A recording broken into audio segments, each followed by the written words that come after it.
கிருஷ்ணகிரி மாவட்டம் மகாராஜா கடை அருகே விளைநிலத்தில் கொள்ளு அறுவடை செய்ய சென்றபோது 2 காட்டு யானைகள் தாக்கி விவசாயி உயிரிழந்துள்ளார்.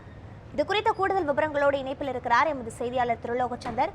திருலோகச்சந்தர், வணக்கம். காட்டு யானைகள் தாக்கியதில் விவசாயி உயிரிழந்திருக்கிறார், விவரங்களை பதிவு பண்ணுங்க.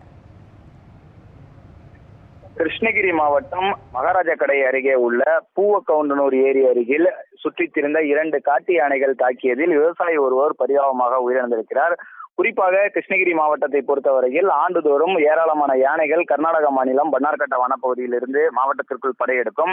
அவ்வாறு வரக்கூடிய யானைகளானது தேன்கனிக்கோட்டை, ஊடைதுர்க்கம், ஜவளகிரி உள்ளிட்ட பல்வேறு இடங்கள்ல விளைநிலங்களை சேதப்படுத்துவது மட்டுமல்லாமல் உயிர் சேதமும் ஏற்படுத்தி வருகிறது.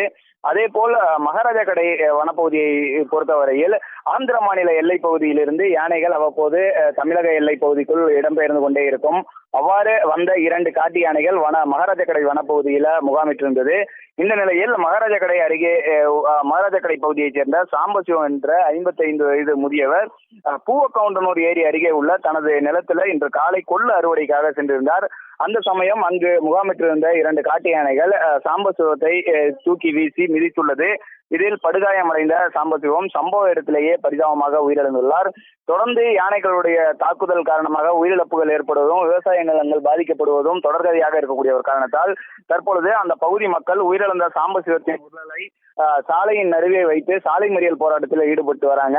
தொடர்ந்து இந்த யானைகளை கட்டுப்படுத்த வேண்டும், யானைகளால் ஏற்படும் பயிர் சேதங்களை கட்டுப்படுத்த வேண்டும் என வலியுறுத்தி கிட்டத்தட்ட 1 மணி நேரத்திற்கு மேலாக அவர்கள் சாலை மறியல் போராட்டத்தில் ஈடுபட்டு வராங்க. தற்பொழுது இந்த பகுதிகளில் கூடுதல் காவல் கண்காணிப்பாளர் மற்றும் வனத்துறையினர் சென்று பொதுமக்களிடம் பேச்சுவார்த்தை நடத்தி வருகிறார்கள்.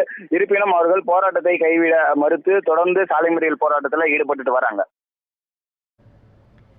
விவரங்களுக்கு நன்றி திருலோகச்சந்தர்.